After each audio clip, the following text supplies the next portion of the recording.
Hey there, and welcome to my channel. My name is Elise, and today I'm going to talk about crochet. I've had a lot of friends and family asking me about crochet and being interested in learning to do it for themselves. So today I thought I'd talk about it and show you how to do a couple different stitches. To start off, you're going to need a crochet hook. I have a bunch here. There are tons of different sizes.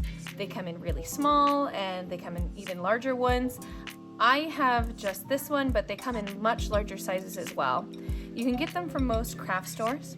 I do tend to prefer these ones with the ergonomic grips on them, but you do have plain ones as well, just like this. There are artisan craft hooks too. You can get those from places like Etsy or craft markets, anything like that. It's all personal preference, so it's up to you what kind that you want to use. And of course, depending on what size yarn you're using, you're going to be using a different size hook. A couple different tools I have here are some stitch markers as well as the needles.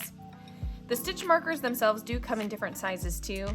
They loop around the stitches so that you can keep track of what stitch or what row you're on. These are some that I got from the craft store. There are fancier stitch markers as well, just like this little mushroom one that I made. It just unclasps and then you can clasp it right around the hook, or right around the stitch. Close it up, and then it helps you keep track of what one you're on. When I was first starting to crochet, I even used paper clips, so you don't have to be fancy, it's just whatever you have at your disposal. To finish off your project, you are going to need needles. I do actually like this curved tapestry needle best. It really helps me get into those stitches, but you can use just regular larger sewing needles like this one too.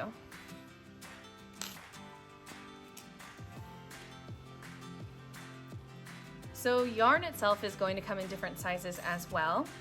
I have this big twist Vista yarn right here. This one is a size 1 super fine yarn, and it does call for using a US size C hook or a 2.75 millimeter hook. This other big twist panoramic yarn is a little bit bigger. It is a size 2 fine yarn, and this one is actually calling for a B size hook or a 2.25 millimeter hook. This is a skein of Caron Simply Soft yarn. This one is the size 4 medium yarn, and this one is calling for a US size H or an 8 millimeter or 5 millimeter hook. And of course you have the Burnett blanket yarn. This is a size 6 super bulky yarn, and this one is calling for a US L sized hook or an 8 millimeter hook.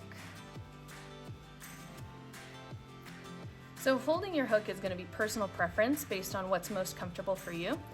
I like to hold mine kind of loosely in my grasp like this, almost as if I was holding like a magic wand or some sort of like pole.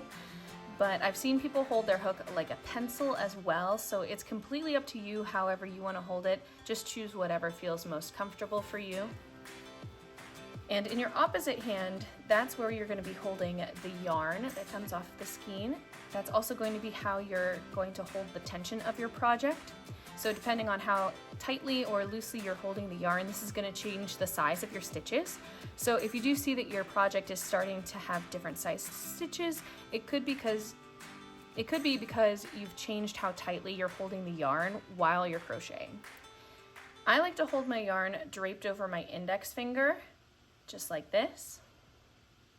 But I have seen some people weave the yarn through their fingers like this to hold their tension. So just play around with it, see what's most comfortable for you when you're controlling the yarn. To start a piece, you're going to need to make a slip knot. To do that, I just crisscross the yarn around my fingers. I just loop it into a little cross. I insert my hook right between my fingers, and then I grab that yarn with my hook. And then from there, you just tighten it down and it creates a little knot. And then you can just tighten it up to that crochet hook. Don't tighten it too tight because it's going to be very hard to get your hook through that hole if you have it very, very tight.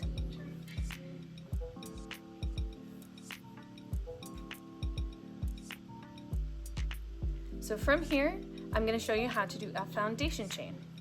You're going to do what's called a yarn over. So go ahead and grasp your yarn and then hold onto the tail of your piece with your other hand. For the yarn over, you're going to take your hook and wrap the yarn right around it, and then it's going to sit right here in the little crook of the hook. From here, I like to turn the hook so that it's facing the left-hand side, and then I grab that yarn and just simply pull it right through the hoop that's already on the hook. That is going to be a chain stitch. From here, you can yarn over again and pull it through, and again, and pull it through. And you've started to create a foundation chain. You can do this over and over again, making it as long as you want. So I'd suggest practicing this a little bit more before moving on to doing a single crochet. This is going to be the most simple stitch that you can do, the chain stitch, but it's also the beginning of most projects that work in a straight row, so you're going to go ahead and practice this for a bit.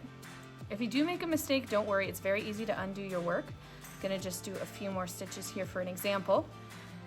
But say you make a mistake and one of your stitches isn't right, or it's not the right size, or it's too tight, just remove your hook, and then you can take the yarn that is attached to the skein and just simply pull out those stitches that you don't want to do.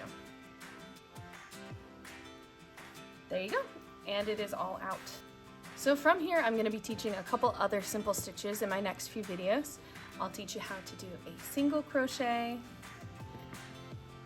half double crochet, and many others, including combination stitches like the lemon peel stitch. So thanks so much for coming to watch my crochet basics tutorial. Once you're ready, go ahead and visit my next video where we're going to be learning how to do the single crochet. Until then, I hope you have a wonderful day and happy crocheting!